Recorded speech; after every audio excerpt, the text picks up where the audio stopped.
I met Erica for the first time at this office, Turning Point USA office. So we met at the office opening, the Turning Point headquarters office opening, the first one, August 2018, and I had no idea what to expect because I was coming into the office from the standpoint of they were potentially going to hire me. And I knew of Erica, I saw Erica, and we had a very brief meeting at the office, and then I had my first conversation with Erica. He'll tell it differently, so I'll tell you from my side. I was in the Hamptons, I get a random DM on my phone. I have zero service when I'm out there, and all of a sudden this DM flashes up and it's like, Charlie Kirk DM'd you. Because it's so Charlie. August 31st, 2018. Hey, shoot me a text at, and gave me his number. I didn't respond for a few days. I Instagram messaged her and said I urgently needed to meet with her. She said why, and it was partially a job interview and also partially something else.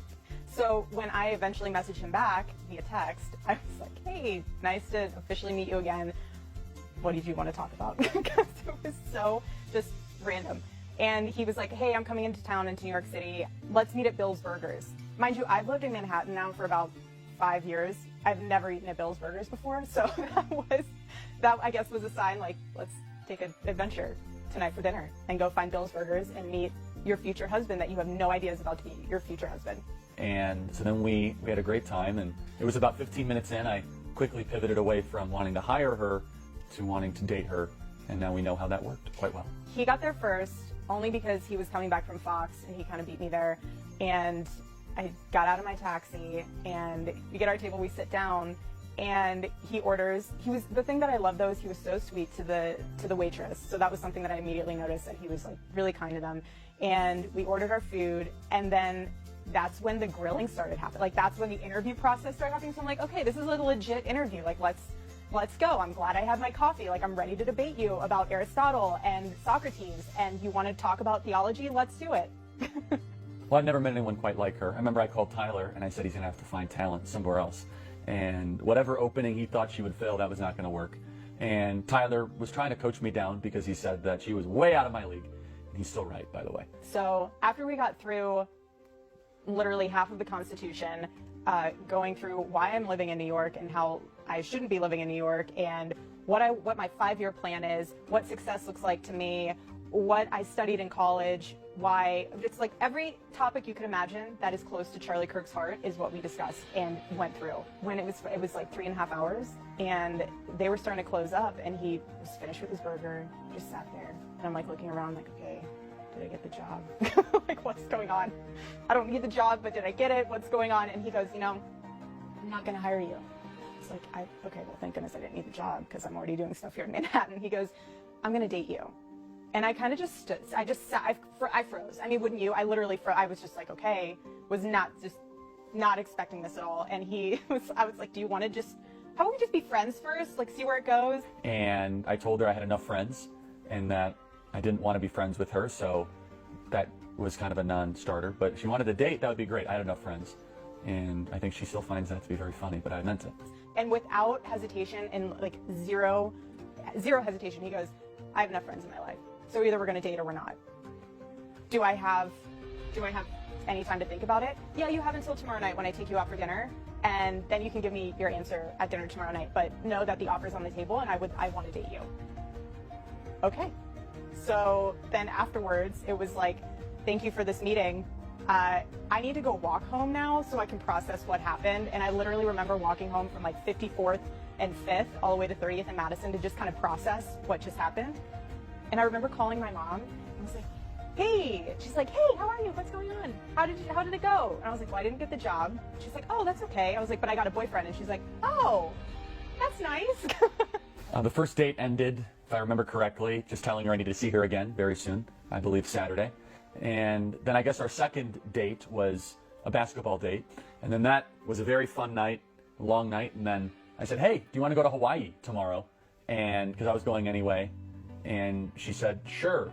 And so I bought her ticket, and she accompanied all of us to Hawaii. And Josh was there, and Sarah was there, and we had a great time. God knew I literally needed someone to smack me up beside the head, being like, I'm not playing games. I'm not going to play with your heart. I'm a loyal person. I'm a good person. I'm a God-fearing person. I want to date you. I have zero tricks up my sleeve. And he just knew that I needed someone like that. And he literally was like, here's Charlie. And it was just, I think it took me by such surprise in my mind, but in my heart, I was like, no, this is, let's do this. What was it like dating Erica? Very fun. I mean, she's incredibly loyal, a great sport about traveling and about always having my back. You know, for those people that know me, they, you know, I sit around most times and don't do much and adverse to traveling, very shy, trying to find my purpose in life. So she was obviously very helpful at fixing all those things. I truly feel as if every piece of my life prepared me to date him. And eventually, obviously, marry him, but to date him. And I say that because ever since I was little, and even after college and adult years, I traveled all the time. And I was used to living out of a suitcase. I was used to a very unconventional schedule. I was used to the entrepreneur mindset and just in the mode of building and building and building. And so I got him. I understood that. I understood his sporadic schedule because mine was just as sporadic. And I understood the sleepless nights, and I understood like having to make the time for someone. It's not just, it doesn't just come to you. You have to work at it. You have to invest into it. And so dating each other, it was, I loved it. I mean, we got to know each other. I tell you what, you learn something about someone a lot more quickly by traveling with them than you do just seeing them on a weekend for just a getaway. When you travel with someone and you have to go through TSA and you have to go through all the different airports and you have to deal with hotel rooms not being ready and car rentals not working out and missing your flight and every logistic you can imagine, because you see every flavor of someone's humanity. And we just, God literally made us for each other. She was always such a great sport with all the chaos that is my life, and Turning Point USA, and my biggest fan and my biggest cheerleader, and always being just so full of grace and wanted to see me succeed.